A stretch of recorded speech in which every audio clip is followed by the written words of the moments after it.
ఎట్లున్నారులా మంచిగున్నారులే. ఇక గ్యాటి ముచ్చట ఏందంటే ఒక మంచి రసం చూపిస్తున్నా చూసేయండి.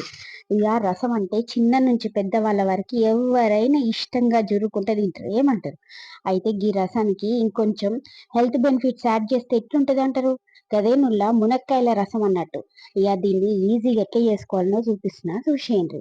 ఒక గిన్నె తీసుకొని మునక్కాయ ముక్కలు, ఎండుమిరపకాయలు, పచ్చిమిరపకాయలు, కొత్తిమీర, టమాటా ముక్కలు, కరివేపాకు, దంచిన ఎల్లిగడ్డలు 2, పసుపు, ధనియాల పొడి, జీలకర్ర మెంతుల పొడి, కొంచెం రసం పౌడర్, ఉప్పు, పసుపు, ఇంకా దీంట్లోనే చింతపండు రసము, మనము ఒక గుప్పెడంత అంటే ఒక పిరికెడంత శనగపప్పు నానబెట్టి ఉడకబెట్టుకొని అది కూడా ఇలా పోసుకోవాలన్నట్టు.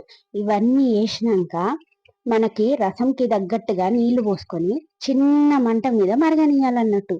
ఇక రసం అంతా మరుగుతుంటే ఇల్లంతా గుమగుమలాడిపోతుంది, ఏమంటారు? ఇక మంచిగా రసం మంచి మరిగినాక దీన్ని ఒక మంచి తాలింపు పెట్టుకున్నామంటే ఆహా, ఇక వాసనకే కడుపు నిండిపోతుంది ఇలా.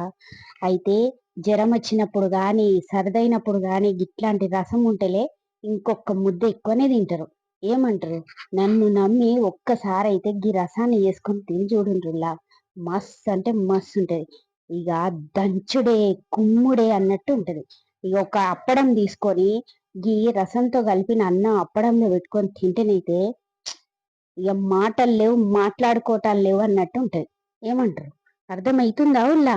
ఉంటానా మరి, బాయ్.